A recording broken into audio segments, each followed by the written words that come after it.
Welcome to Maximus Live episode 64. I can't believe we've done so many of these, and sorry for the interruption.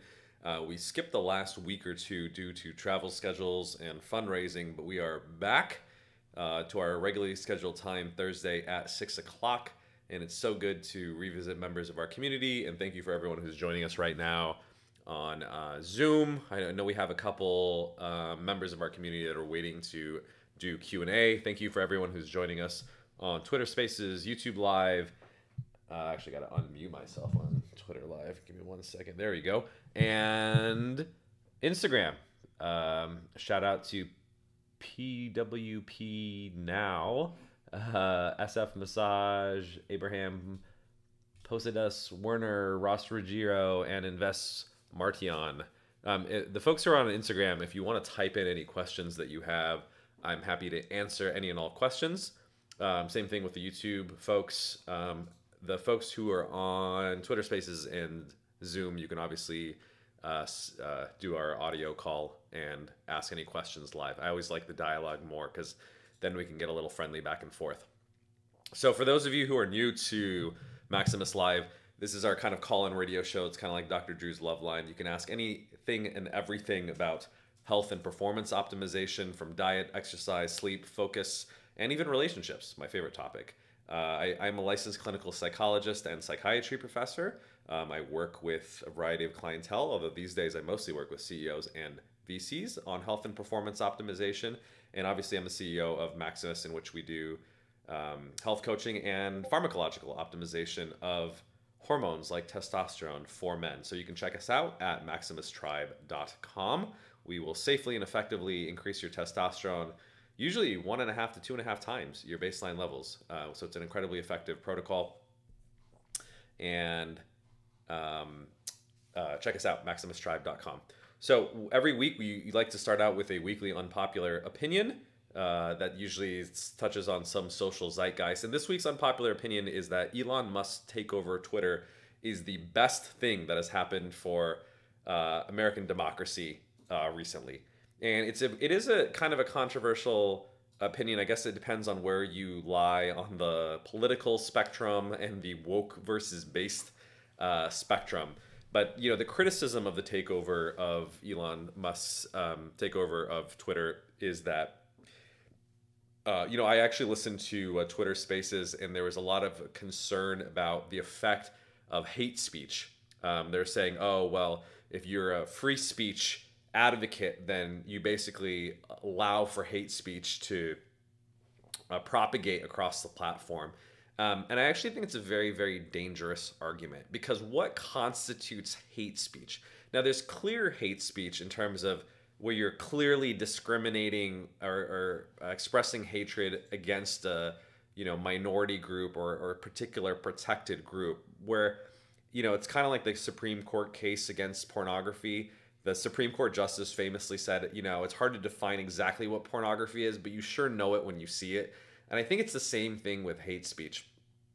Obviously, there's clearly like discriminatory, hateful things that, I think it's fair on all social media platforms, if that's being shared, that, users can tag it and the platform can remove it. I think that's doesn't fall under the auspices of free speech. Now, that's already being done, and you can argue how effective it is, but there's a legitimate vehicle essentially for the removal of hate speech on social media platforms, and I would argue it's done pretty well. I've never seen hate speech stay up on a social media platform. People will downvote it, or they'll complain or report it, and it usually does get moderated. I think it's a reasonably effective job. The argument that sort of the super liberal woke folks are making is that, well, now that you're going to allow free speech, hate speech will propagate. And I don't think there's any evidence of that. That free speech advocates like Musk are going to somehow not allow for the moderation. The real issue that I have is that the woke crowd essentially subsumes anything that offends their sensibilities as hate speech, right?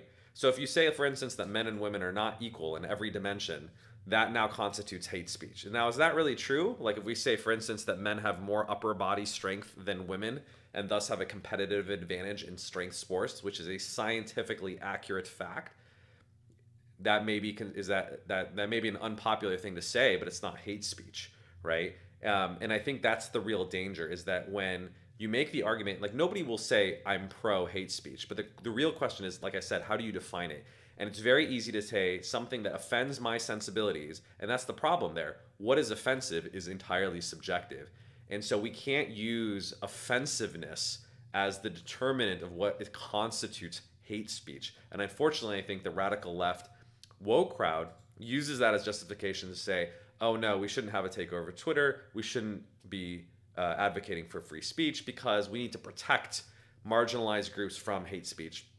And honestly, it is a fake excuse in my opinion, because I think we actually do a decent job regulating hate speech. And the real thing that they're trying to make sure that doesn't get clawed back is, they actually want greater enforcement of speech that is not aligned with their personal or political worldviews. And that's where I think the real value of what Elon is trying to do comes in that Twitter, in his opinion, is a town square, right? And the reason it's literally probably the most valuable internet real estate next to YouTube, I would argue. YouTube and Twitter, I would argue, actually the most important social media platforms by far on the internet. Obviously, very different purposes in terms of video versus text. I would argue YouTube is more educational. Twitter is more expression, right, of kind of like ideas. But it's really important, especially in a very divided, nation and democracy that we have, to have this true spectrum of personal and political opinions being able to be broadcast by not only the platform, but to also have it be socially accepted, right? The unfortunate, recurring joke of Twitter is that if you use it too much, that you're going to get canceled, right? Because your employer will find it, you'll get reported, and something that you'll say that you said way back in 2007 will get dredged up against you and used against you, because there's this public record, essentially. And I think there's a danger in two parts, in that there's a danger in terms of what the platform enforces. And the great example of this is the removal of Donald Trump from Twitter, which was an interesting, and I think people have strong opinions either way on this. Was that the right thing to do? Whether or not you're a Donald Trump fan or not, it was a very questionable decision, to be honest, in terms of, did he say anything that really constituted true, hate speech? Now, the whole Capitol riots aside, I think that was kind of obviously what tipped, it in their favor, or perhaps you could argue was the excuse to ban him, that, they wanted to ban him anyway. But I think we'll actually see, my prediction is a return of Donald Trump to Twitter, whether you like it or not. But from a free speech perspective, I would argue, even if you hate him, it's fair to have him back. And I think we can moderate individual things that he says. Like if he says things that are obviously grossly inaccurate or legitimate hate speech, those individual tweets should be banned. But I actually, from a perspective of redemption, think it's important to not outright ban people for, minor infractions. And now, obviously, if someone's trolling and doing this like hundreds of times, it may be fair to ban someone from a platform. But you're seeing this actually very commonly, interestingly, in dating apps, where if one person who doesn't like you, went on a date, had a bad experience, reports you, you're banned forever from the platforms, which is a very low bar. And I guess the argument that some of the platforms, particularly ones like Bumble that are female run and female oriented, is like, well, one strike and you're out. Now, it depends, though, what's the strike? Like, if someone obviously sexually harassed someone, sure, kick them off the platform. But if someone, I don't know, asked you to split the dinner bill and that offended you and you're going to report them to Bumble and get them banned forever, is that inappropriate behavior? That's where the weird subjectivity comes into things. And that's why I think we have to have a little bit more leniency and flexibility in terms of what we consider to be appropriate behavior and what is redeemable behavior. And I don't know where that line draws, but I do know one thing, which is, in the spectrum of free speech to hate speech, or more freedom versus less freedom, it's always better to allow for more freedom than less freedom. One, it's obviously a principle of our country. But two, as Jordan Peterson very astutely points out, the more inches that you give away, you can never claw them back, right? Because they're going to say, oh, well, just, don't say anything about this community, this protected group. And you're like, oh, okay, that's fair. And then they keep pulling, and the yardstick of what was appropriate, where let's say you could say 80% of things, Now it's become 50% of things. Now it's become 20% of things. And pretty soon you can't say anything, right? And so it's a very gray line in terms of what's appropriate. And the more you give up your freedom of speech, the extremes kept getting pushed further and further, and now it becomes a communist state where you can't say anything anymore. And so I think Elon is directionally correct in that erring on the side of free speech is the right thing to do. And we've unfortunately moved too far away from it on Twitter, where there's a lot of shadow banning, there's a lot of banning of accounts. Now, on the other hand, I actually think in a lot of ways, people don't realize that a lot of fake speech is going to be better regulated under Elon Musk, because one of the things that he basically advocated for is the removal of bots. There's a lot of fake users on Twitter. These aren't people who are like extreme left, extreme right, vocalizing their opinion. They're literally like agents of enemies of the United States that have propaganda campaigns. They're literally probably not even human. They're like AI generated bots, and they're swaying public discourse, right? Because if they want a particular political candidate to win, they'll spin up 10,000 bots talking about, how evil the other candidate is, or why this particular candidate that they want to win is better. And that is the real threat to democracy, in my opinion. It's not differences of opinion. It's manufactured opinions that have nothing to do with Americans. And so I think the real issue is not free speech versus hate speech. It's fake speech. That's not the same as a difference of opinion. It's literally political propaganda. And that we need to be very, very wary of. So I think net with the removal, or at least the greater regulation of fake speech, Twitter is going to become a better place. And I also think, more importantly, it's a great symbol of the values and ideals of our country, in that we should always err on the side of freedom. And I think there's no better use of a billionaire's time and money to be able to prop that up. And that's why I think Elon Musk is the greatest entrepreneur of our generation. Not because he's building electric cars or sending, rockets into space, but because he's using his money for social good. Now, whether you agree with that or not, I think he's actually doing it in my opinion, an effective way, as opposed to Bill Gates, who's buying up farmland and pushing plant-based nonsense, which is not in line with science.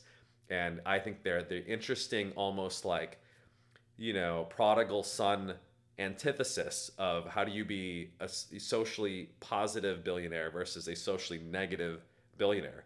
It's like the positive and negative role models of what the ideal man could be, and unfortunately shouldn't become.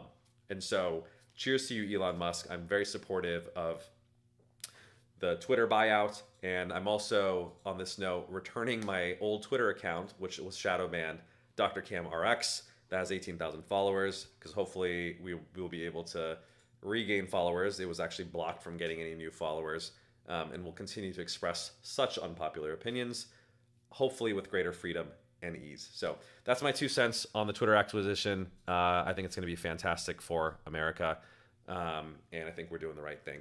So with that said, I'm going to bring on some guests who have some questions. So I'm going to bring on our first guest, who I'm admitting on Zoom.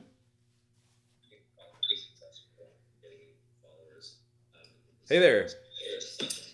Hi. Give me a sec. I was listening to you live, so let me mute you there. Yeah, I was like, I think I hear myself in the background. All right, so I've never done this before, and I guess I missed a little bit on your live. But so do I just start out asking you, the questions I have? Yeah, open forum. This is supposed to be a live, fun conversation, so you can ask me anything that you've written down, or obviously anything that comes to mind. We'll make it easy, fun, and painless as possible. Sure. Okay, so let's see. Short history. Actually, interesting you brought up Jordan Peterson. I started consuming a lot of his work a few years ago. I was working a dead-end job. I probably had low testosterone back then. Started, taking more responsibility, changed careers. Finally moved back to Los Angeles this April, and I heard about your program, so I enrolled immediately. So awesome. April. Congratulations for first and foremost for taking more responsibility for your life. I appreciate it, man. Started. So I'm interested in, obviously improving my testosterone as much, as I naturally can, as well as taking, the supplements and clomiphene like it just seemed like a better path than traditional TRT. So sure. I wanted to talk to you about dopamine fasting, and I've done dopamine fasting before in the past. I've taken a long break from doing it, and I find it really hard to start getting back into it again. And I want to ask you if you have any tips for getting back into something like a dopamine fast. Yeah, so it's a great question, and dopamine fasting is actually part of the Maximus King Protocol. So I don't know if you've actually read the ebook that's provided as part of the program, but for those who are listening, you can actually access the ebook for free. It's at maximustribe.com/book.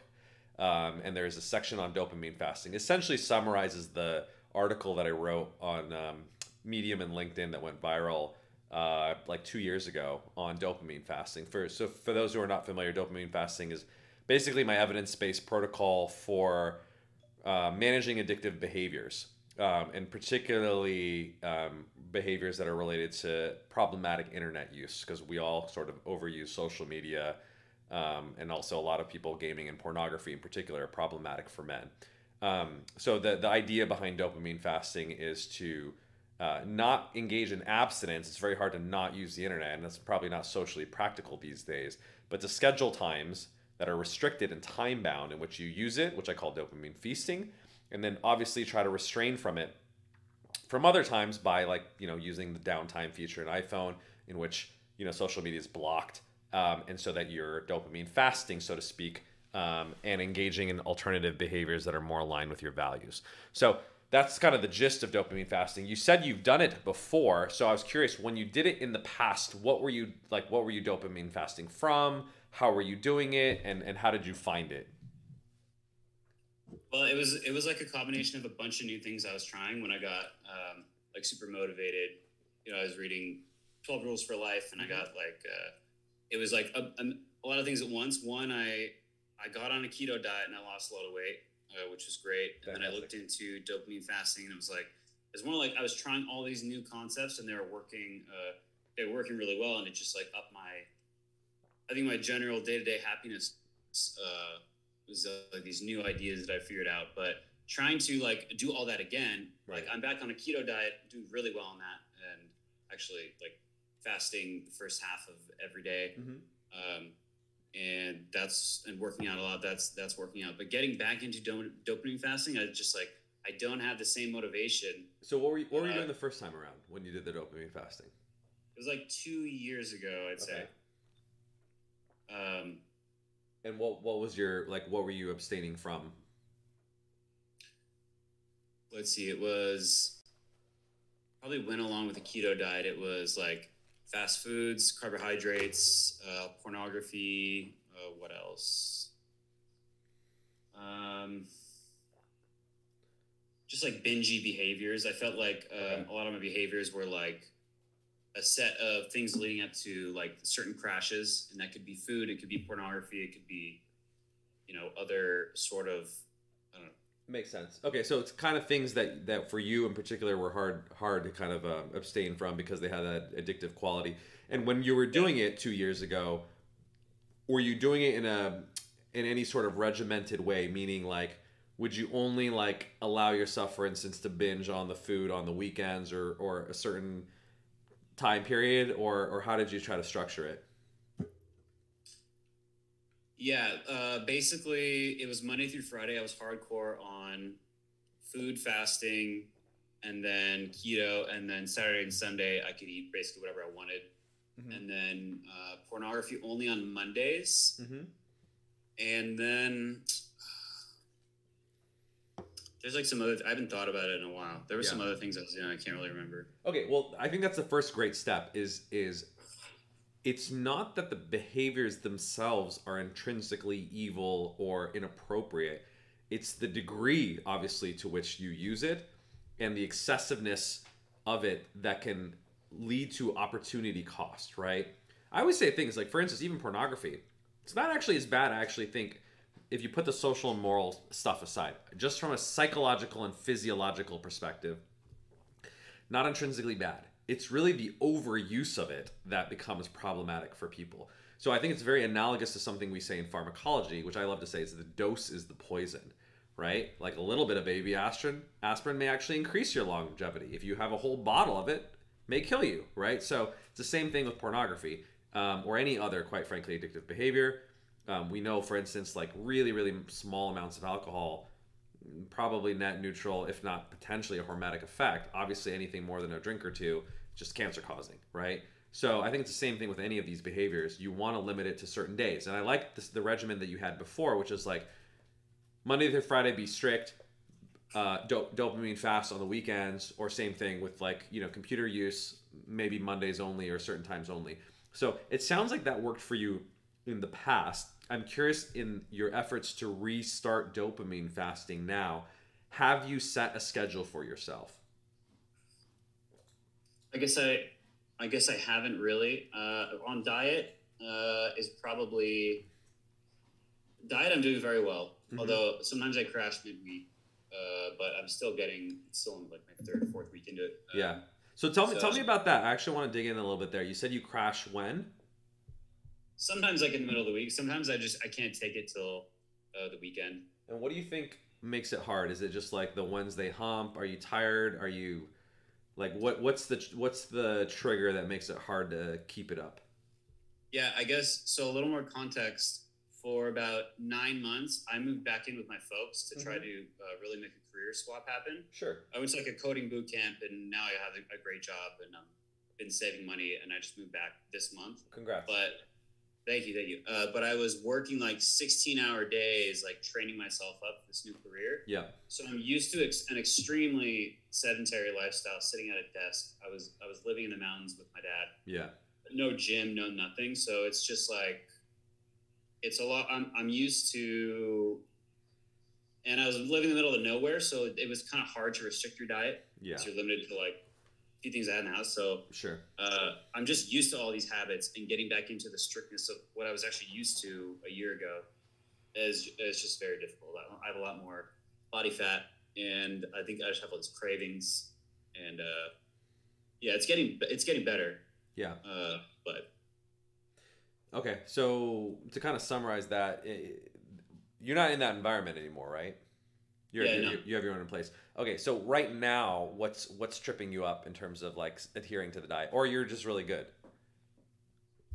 I mean, the diet, I think the diet's fine for the most part. I'm still ramping up to it, so I'm still giving myself, if I crash once or twice during the month, it's not a real big deal for me. What's the problematic food, I guess, that get like what are you trying to avoid?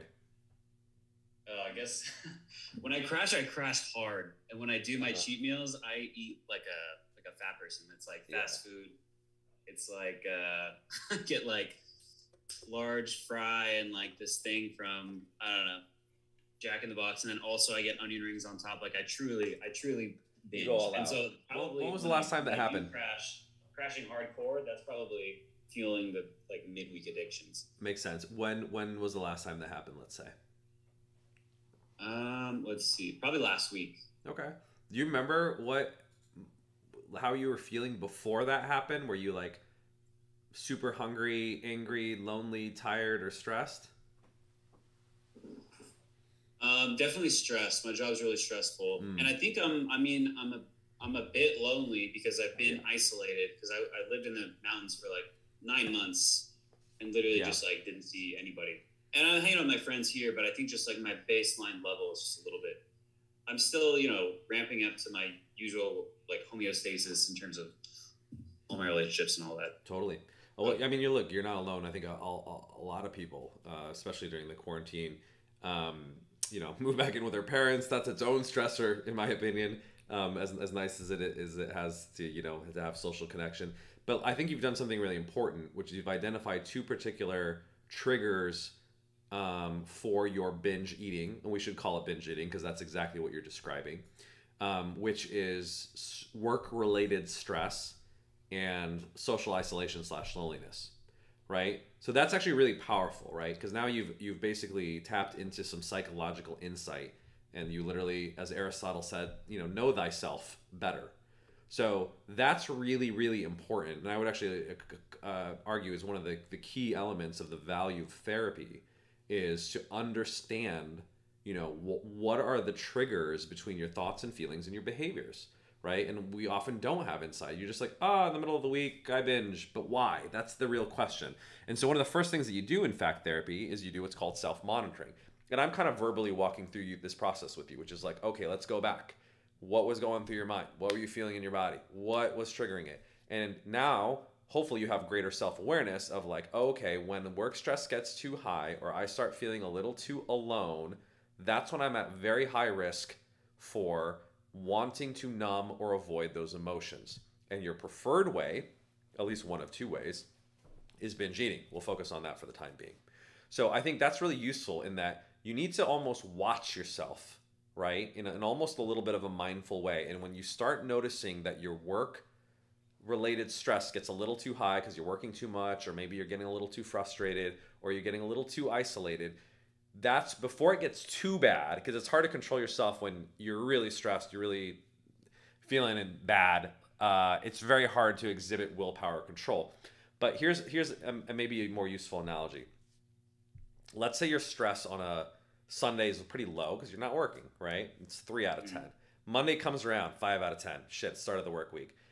Now it's accumulating. It's a 6 out of 10 on Tuesday, 7 out of 10 on Wednesday, and that's your threshold, right? That's your stress tolerance limit. Is when it goes past, let's say, 7 out of 10, you can't tolerate it anymore. You need an outlet. Thus, you end up binge eating, using pornography, or whatever the numbing of choice is, because they all basically serve as emotional numbing or avoidance, as we like to say. But if you pay attention to that, so you're saying actually like write down the level of like stress or those. You said it was I would track on a weekly basis your stress and your feeling of whatever you want to call it, isolation, loneliness, right? Okay. And when it starts getting too high, you basically know that you're at risk. And this is almost like self-parenting at this point, which is like, oh, okay, you know, like imagine like you're a teacher watching a classroom and you start noticing, like, you know, like you can't keep kids in a classroom for 8 hours straight. They're going to get antsy, right? And they're going to start swinging from the, you know, unless you give them a recess break, lunch break, nap break. Like there's a reason we do these things, because people will literally go nuts. I don't care if you're a kid or an adult. You can't just lock someone in a room for 8 hours. But somehow we do that to ourselves, interestingly, if you think about it, right? Like you'll work, you said 16 hours. How, you know, like how do you do that without a break? So when you start noticing that, oh, my stress is going up, what you need to do is before it gets to a 7 out of 10, right? Whether it's within the day or within the week, you start noticing that it's climbing. It's like, oh, okay, now I gotta, you know, have a little bit of a release valve. And obviously, we want to substitute healthier coping mechanisms rather than obviously ones that are deleterious to our health, psychological or physical health, right? So if it starts building up and you're like, oh, I'm starting to get a little stressed. Okay, now what are the alternative coping mechanisms that I could do? One, you've identified almost already, in that you notice, for instance, that you're very sedentary. And I would argue, even if you're in the mountains, well, what do you mean you don't have a gym? The mountains are your gym. You should go for walks as much as you can throughout the day, or even if it's a long walk at the end of the day. That's a huge stress reliever. So that's a good alternative coping mechanism, alternative stress reduction behavior that you can start instituting. And my hypothesis is, you can test if this is true, is that if you prevent your stress from building up all the way up to the 7, by the time it hits midweek, you're not going to want to explode. You're not going to be more likely to engage in that compensatory, compulsive behavior, because you've taken care of your underlying needs. So let's take example number 2. Let's say it's less about work stress. Now you're just feeling socially isolated, right? Which is true. You know, it's just like, okay, now I want to eat my feelings, as most Americans, quite frankly, do. I always say processed food is the #1 designer drug of choice of all Americans. And people pretend like they're holier than thou because they don't use drugs. I was like, well, do you eat fast food? That's a drug. You know, lights up your brain just as much as cocaine in some instances. So certainly soda does, I would argue. That's clear research on that using brain scan data. Yeah, luckily I hate soda, so. Yeah, that's awesome. So in the case of the social isolation, then obviously the compensatory behavior has to be social, right? Where it's like, call a friend, spend time with family, do something social. And even if it's like mimicking social, which is like, you know, I don't want to advocate like watching reality TV, but I think the reason that people find that so addictive, obviously don't overdo that and substitute one addiction for the other, but it does make us feel like we're engaged, right? So like if you're at home and you're like completely isolated, there's no sound. I don't think human beings like that for too long. Like we're tribal people. We're meant to be in a group or a gang at the very least, and there should be human voices around you. So in the worst case scenario, even I actually think weirdly, even though I'm not pro television, just having human faces, human voices, it's a YouTube channel, it's a reality show, is the least thing we can do to prevent social isolation. And obviously there's much better things, which is like, look, talking to real people, even a conversation like this, joining a group, finding social activities, outlets, etc. Those are all obviously better, but it's scaffolding, right? You can start with the lowest, easiest thing. In the evening when I come home from work and it's quiet and I'm feeling lonely, I can literally turn on TV in the background, let it play, and I just feel a little less alone, and I'm less likely to overeat or go do problematic behaviors, just because it does take the edge off, right? And obviously, you can use the time as you're doing that to go build real social connections, which are obviously going to be more satisfying and fulfilling long term. Cool. Yeah, those are really good. I really like that weekly baseline. So I guess for you, I gave you just some examples, but you tell me, what do you think would work for you in terms of your preferred healthier coping mechanisms, right? Like instead of obviously binge eating and pornography, what would alleviate your stress? What would make you feel more connected? Yeah, I guess. Let's see. I mean, I love going on runs. Awesome. I try to run every day, so like I probably keeping that up every day. Maybe waiting for, when I'm more likely to get more stressed out or something. Just pick a time and actually like maybe not schedule, but no, I'm going to do it like at least once that day, and use that. Yeah, that's a great stress reliever. Running is huge. I actually would recommend scheduling it, by the way. The more consistent that you are with the exercise and you treat it just like a part of your routine, the more likely you're able to do it. I think in the time in my life when I was most consistent, I'm actually pretty good about working out, was when I would bike to work, and I'm literally sweaty by the time I get to work. So what I would do is I would go to the gym, lift weights, and then take a shower afterwards. And so it was actually brilliant, because I didn't even plan this. It just worked out that way. Because if I skip the gym, I'm going to show up to work sweaty and gross. And it was so uncomfortable. It was aversive, right? That I never skipped it, because I was like, well, at the very least, I need to go to the gym just to take a shower. And I'm already in the gym, so why don't I just do a couple pull-ups? By that time, I'm already working out, right? And so the reason it works so well is because it was literally built into my commute. And I couldn't skip it because there's also a punishment to it, which is, who wants to show up to work sweaty and smelly. So 5 days a week, Monday through Friday, as I go to work, because I'm obviously not skipping work, I would work out. So you can use that lesson for yourself too, in that I would build it for yourself, whether or not you're going to work or you're commuting, even if you're working from home.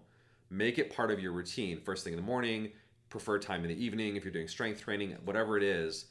Try to be consistent about it. Now, at the same time, you can add some flexibility, which is like, okay, sure, whatever you missed your morning workout doesn't mean you can't do it later. But trying to be at least as consistent about it at the time is more likely that you're going to be consistent about it. But also, interestingly, it wakes your body up. Your body, if you train at the same time, like literally because of the circadian rhythm, knows that that's the workout time. So you'll interestingly even see a rise in your dopamine, your testosterone, your growth hormone before that workout time, because it's like, oh, it's time to go push yourself, and the body will essentially recruit the resources that you need in order to deliver. Versus if you're doing it at random times, it hasn't sort of created that schedule. It's the same phenomenon of like, why do you get hungry at noon? Well, it's because the body knows that that's your lunchtime. And so you can train your body to not only be hungry, but to be prepared for workouts when you do it like that. Cool. All right. I did want to ask about my lab results if you had time. Yeah, absolutely. One last thing on dopamine fasting before we talk about lab results is the main recommendation that I have about it, which is what you're lacking right now, and I think why you're finding it difficult. You haven't set a schedule. So come up with a schedule of when it's appropriate to be strict about your keto and when it's not. I would suggest, I don't really actually believe in cheat meals or cheat days, because it's a little too all or nothing. It's like, oh, I'm not going to eat any carbs, and then for this meal, I'm just going to eat crap. That's too much of an extreme swing. What I actually argue when I work with clients on weight loss is there's no cheating. There's flexibility, right? So I'll give you a personal example. So I do what's called a cyclical ketogenic diet, in which Monday through Friday afternoon, I eat low carb, high fat. From Friday evening to Sunday afternoon, basically the weekend, I do the opposite. I eat high carb, low fat. And there's a philosophy behind this. If you're interested, you can read Dan Duchesne's Body Opus, one of the early texts on cyclical ketogenic diet. Basically replenishes your glycogen stores, in which if you're doing strength or power sports or activities like weightlifting, low carb is not the optimal diet. It also increases cortisol, reduces testosterone. So we don't advocate it as part of our program in particular. But doing this variation of it makes sure that you're getting enough carbs to fuel your workouts and reduce your cortisol levels. Now, I wouldn't say I cheat every weekend, because I'm not saying everything goes. I'm eating Jack in the Box Friday through Sunday. In fact, I can't, like the red meat that I'm eating on the weekdays, I don't eat on the weekends because it's supposed to be high carb, low fat. So I'm only eating chicken, fish, and shrimp on the weekends. That's not cheating, that's a control. But it's flexibility in the sense that when I go out, it's a lot easier to eat carbs when you're out, or it's harder to do keto when you go out. So that's not a cheat. That's a programmatic flexibility. So what I would suggest is pick a day a week or a meal a week in which you get to eat what you want. But it's not complete crap. It's like, oh, okay, I want to go out to a steakhouse, or I do want to have a high quality handmade pasta, or I don't know, I do want 2 slices of pizza. But it fits your macros and it's planned in advance. It's not a binge. A binge is like, I'm impulsively going to the fast food and I'm having fucking 2 Whoppers and onion fries, and then you hate yourself afterwards and you regret it and you feel guilt. That's a binge. That's what we're trying to avoid. Versus if you told me, hey, Dr. Cam, my plan is I eat clean during the week. 1 day a week, I go have 2 slices of my favorite pizza. It fits my macros. I'm still losing weight. I'm like, that's not cheating. That is a reasonable, flexible plan that you're making. That's the mature and effective way of essentially designing a dietary program, but it fits into the dopamine fasting philosophy of saying, that's my dopamine feasting, right? It's pre-planned. It fits my overall plan. It doesn't throw me off. I'm not regaining all the weight that I lost, but it's scheduled, right? And I generally recommend, obviously, like Friday, Saturday nights are the times that people want to be most social. They're more likely to cheat. They're more likely to drink. So just plan in advance what you want to do there. And it's the same thing with whether it's pornography or other sort of internet use. Again, I'm not against it per se. Plan it, schedule it, say this is when I do it, or you can even make it contingent on a reward. So for instance, if you say, look, I want to use pornography once a day, that's fine. But you're like, after I put in 12 hours of solid work, and if I don't put in solid work, I don't get to get it. Right? So it's a reward. You don't do it at the beginning of the day when you haven't started doing anything, right? And if you are unaccomplished, you don't reward yourself, right? So you can use obviously very pleasurable things as behavioral reinforcement for doing the right thing. So I would pick those for yourself based on the food and the pornography. If you choose to obviously want to use those, well, I mean processed food and pornography to be specific, schedule it, don't overdo it. Make it part of your plan that it's not going to have a negative adverse effect on your health, and try to use it as a reward so that you're at least reinforcing the good behavior as well. Does that make sense? Yeah, it makes a lot of sense. Pretty good, because I have ADHD, and the only real way I can actually put in the time and be productive and get anything done is to actually plan out my entire day schedule, like every hour. So, by the way, there was a Jordan Peterson video. It was very fascinating. He's like, I plan out my entire day down to the minute. And he's like, it sounds really annoying, but I'm like 10 times more productive. And he doesn't seem very ADHD to me, but I was like, you know what? You can't argue with that, right? Like, it doesn't mean you have to be asinine about it, or annoying about it, I should say.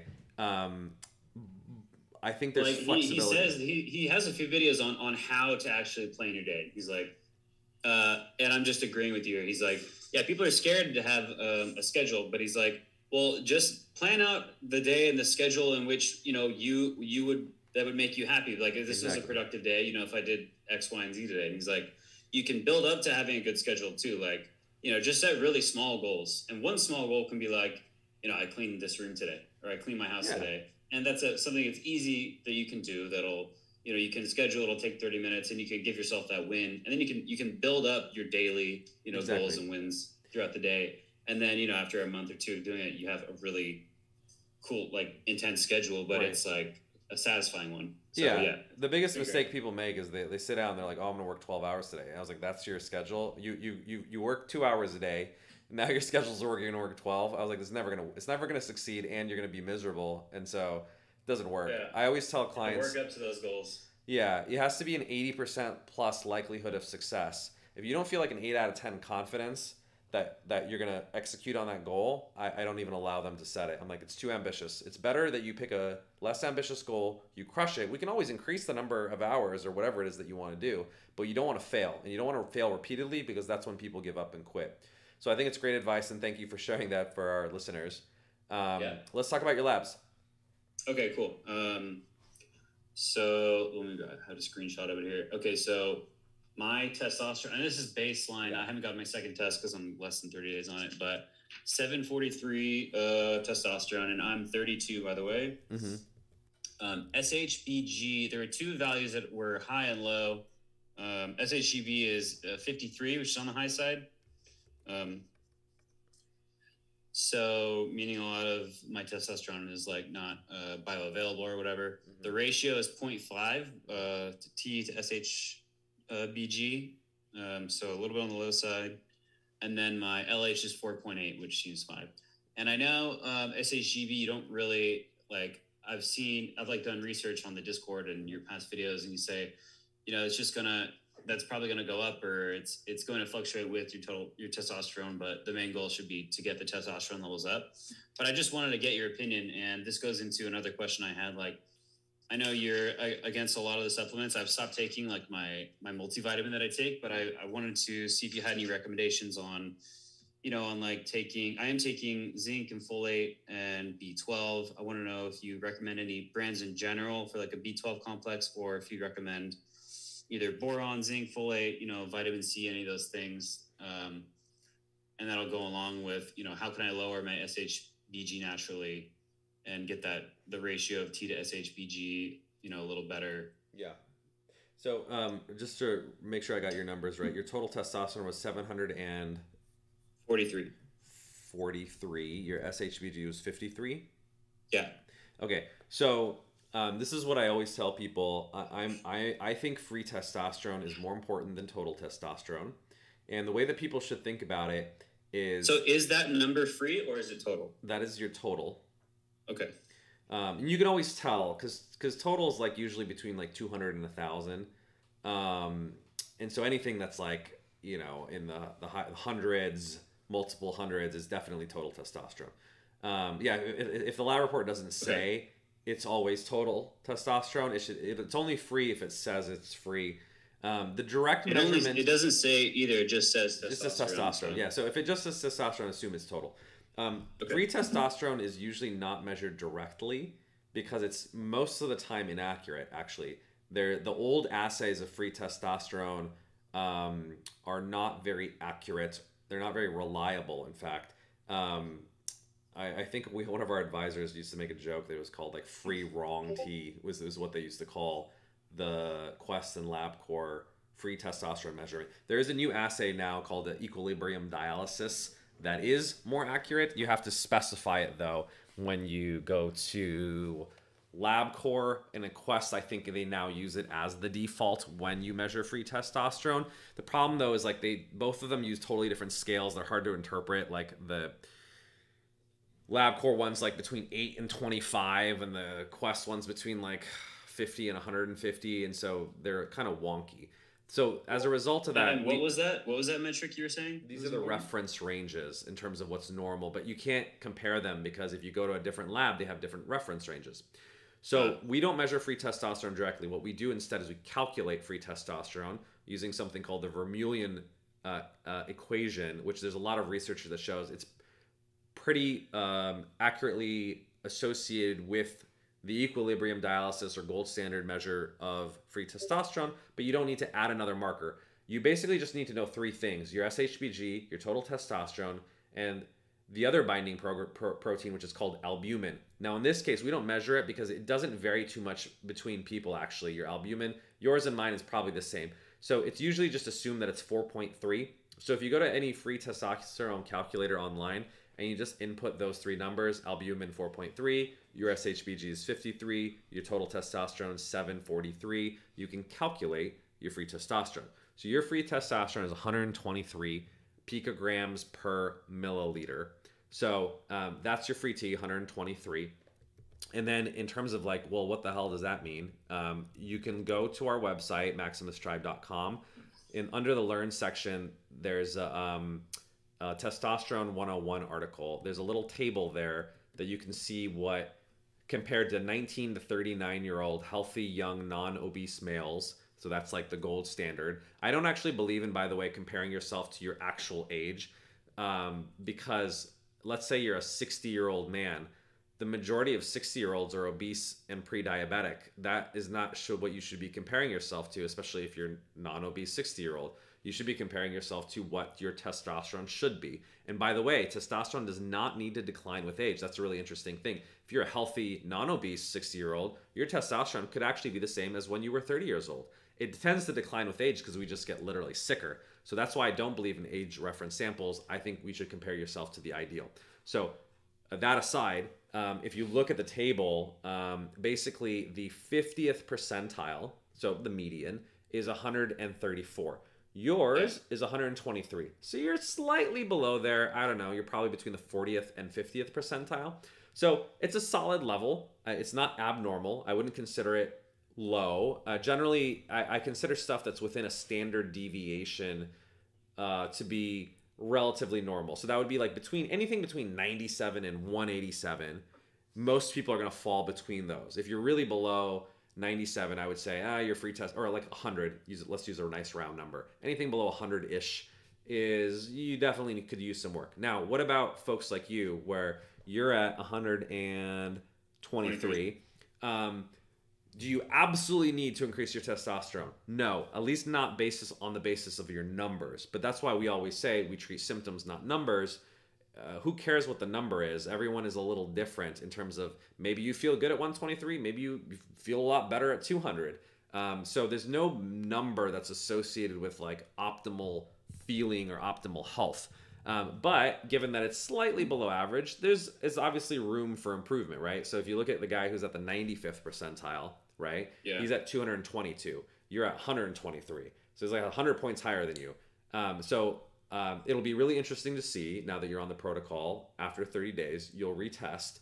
And I would bet, you're going to see a nice little increase, usually between 1.5 to 2.5x. So if we do the math on yours, like yours should go up to 185, I would say would be a pretty good, if not more. Sometimes people see even higher levels, but you're not too low to begin with. So I would say the people who see like a 2.5x increase, they typically start a little bit lower. It's easier to, obviously, there's more room for growth, so to speak. Yeah. But, for you getting up to like 185, maybe even close to like low 200s, you're going to be definitely like up there in the top, 5 to 20 percentile. And yeah, you should see that benefit. So yeah, let me know what your follow-up labs are, whether on Discord or on the community. But I would say, yeah, you're slightly below average or just slightly under the median, but you could obviously be a little bit better. Okay. Yeah. And okay, that sounds good. In terms of those supplements, I mean, yeah. So let's talk about that. So you're taking our supplement, which is the 80K Veil? Yes. Okay. So your bases are covered in terms of your vitamin A, vitamin D, vitamin E, vitamin K, and GG, or geranol. So basically all your fat soluble vitamins, and GG is a precursor to vitamin K, are really covered. I actually think those are the most, they're like the essential vitamins, I would argue. Everything else, there are essential vitamins too, like B12 is essential, that's why vegans don't get it. But honestly, if you're just eating meat, you should have no nutritional deficiencies. The reason we have deficiencies in the fat-soluble vitamins in particular is because they don't just come from food. Vitamin D obviously comes from the sun, and nobody gets enough sunlight nowadays. It's beyond a nutritional issue. So should you take other stuff? If you want to just be, I would say it's not necessary, but if you want to just, be optimal, which is obviously the philosophy of Maximus, yeah, I think a solid B complex, I should say, is not a bad idea. In fact, the future version of our supplement does include that B complex, so we're obviously a fan of it. The main benefit of taking a B complex, even for people who aren't vegan, is increased energy. Those are water-soluble vitamins, so you can't really overdose on them too much. You literally just pee them out. I don't have a particular brand that I recommend, but here's what I would suggest is look through the labels of the B complexes and make sure that they're using the better forms. So I'll give you an example of that. The shitty form of vitamin B6 is just like plain B6. It's called, I'll look it up, pyroxidine. Now, that is a form that you shouldn't overdo. And this is, by the way, Andrew Soyberman, as I like to call him, was sent out a tweet talking about, vitamin B6 lowers prolactin, which is true. But if you take too much vitamin B6, it can damage your nerves and cause neuropathy. And I was like, bro, you shouldn't recommend this to people because they're going to take 100 to 200 milligrams of B6 and cause nerve damage. There's a safer form of it. It's called P5P. And that one doesn't cause nerve issues. So you want to be picky about what vitamin B6 that you take. He blocked me, by the way, after that because I called him out for his bullshit, which just tells you everything you need to know about listening to Andrew Soyberman. But what I would say is when you check out your... Huberman? Is that... Yeah, that's my joke of what his last name is. Basically, you can use that as a proxy for whether it's a good B complex or not. Any good B complex uses the P5P form of vitamin B6. Now, there's some brands that try to cheat a little bit. They'll use a mix of pyroxidine and P5P because it's cheaper to do a 50-50 blend. But all the good ones, in my opinion, only use P5P. So if you find a B complex that only uses P5P, it's probably legit. It's the same thing with, for instance, vitamin B5. The good one is L5 methyl tetrahydrofolate. That's the good form of it, of folic acid. I think you asked about folic acid.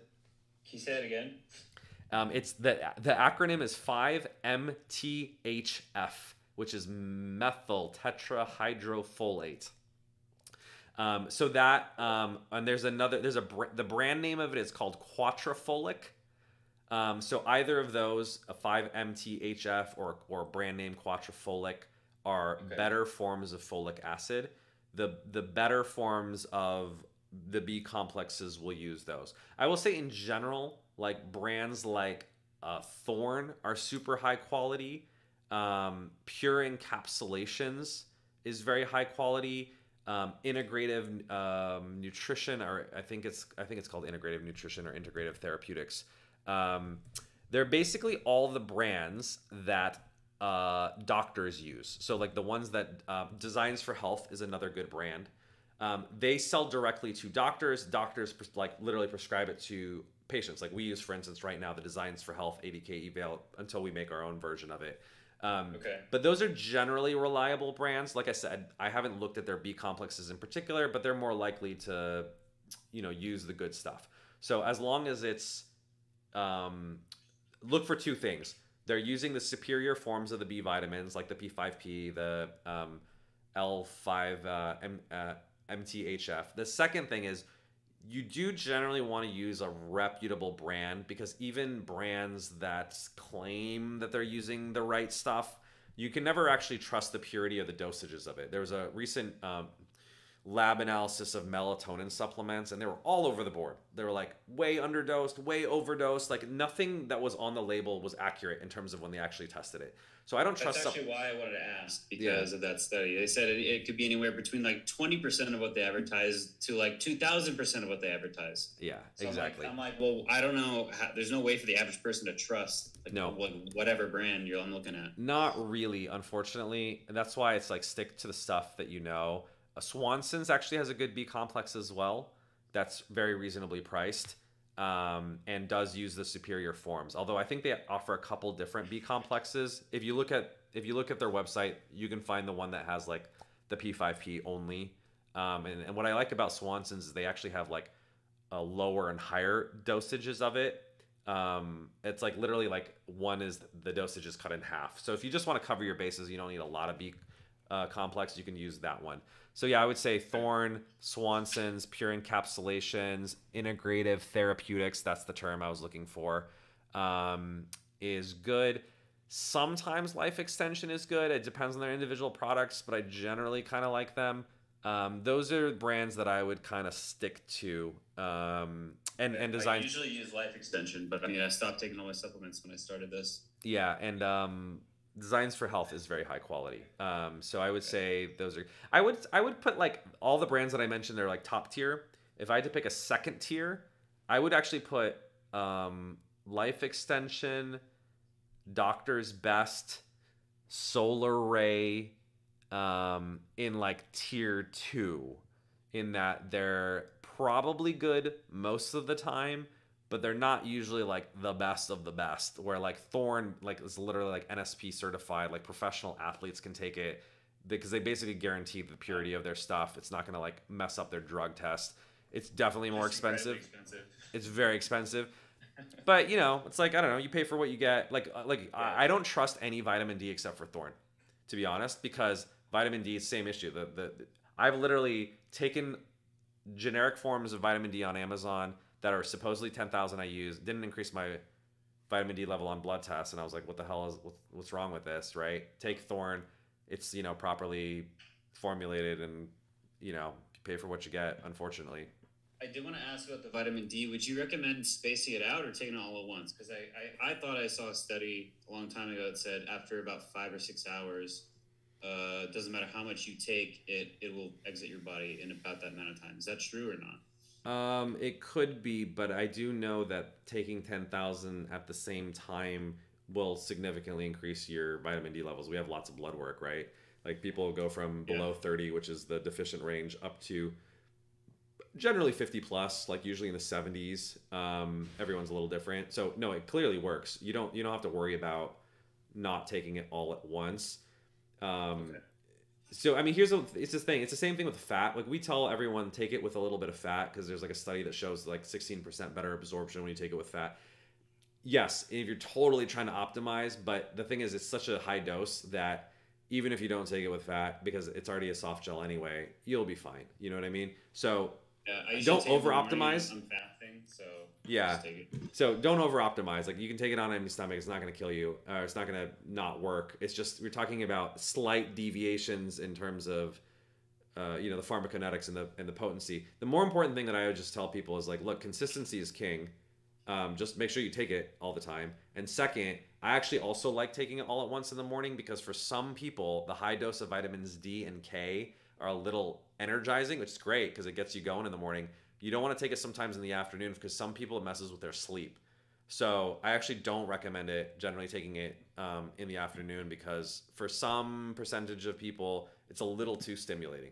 By the way, it's the same thing with B complex. B complex is energizing too.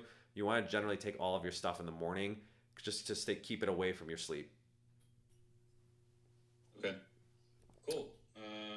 Okay, last question. I mean, the sex hormone binding globulin thing, I've heard that boron can help reduce that. Yeah, we don't recommend it or not. You don't need to reduce your SHBG. The thing is, our protocol will increase your free testosterone no matter what, even if it slightly increases your SHBG. It's just such a powerful effect that net, the number is going to go up. So that's first and foremost. I wouldn't stress about it. Second, SHBG is mostly genetic. As long as you have like a decent lifestyle, your SHBG is almost like it has a set point, is the way that I describe it. Where, like, for instance, people who are insulin resistant, like myself, or at least have the predisposition for insulin resistance, given my dad has type 2 diabetes, I naturally have very low SHBG. It's not always a good thing. It means my free testosterone's higher, but it also means I'm more likely to get diabetes. So be careful what you wish for, was what I would say. And the second thing is, you and our bodies adapt to whatever our genetic set point is. Like, my total testosterone is going to be lower than yours because my SHBG is lower and I naturally have higher free testosterone. your total testosterone is going to be higher because your SHBG is higher. We'll probably end up at the same place. So the analogy I always make is, imagine there's two biological twins.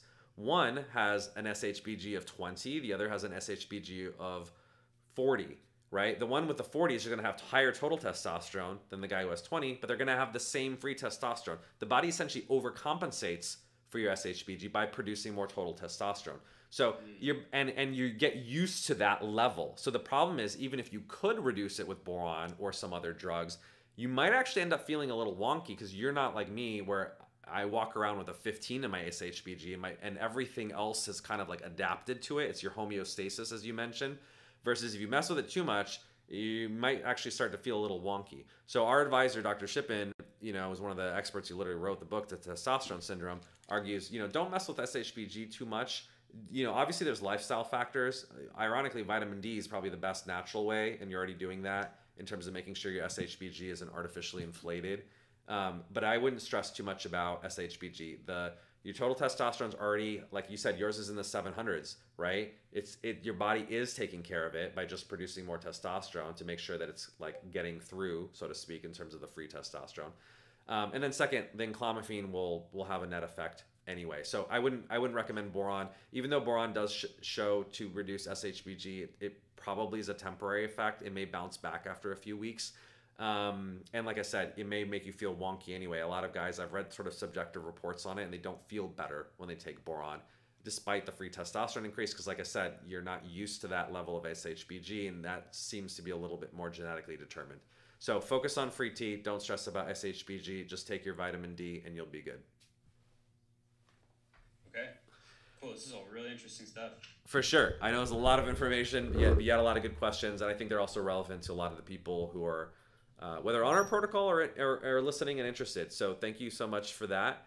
We're up on time. Man, this is great. I'm really motivated. Really appreciate you taking the time. My pleasure. Please do follow up. So we can always continue the conversation on Discord. For those of you who are listening on Instagram Live or YouTube Live, check us out. We're MaximusTribe.com/Discord. Anyone can join the community. And we'll see you there. So thanks everyone. Have a wonderful Thursday.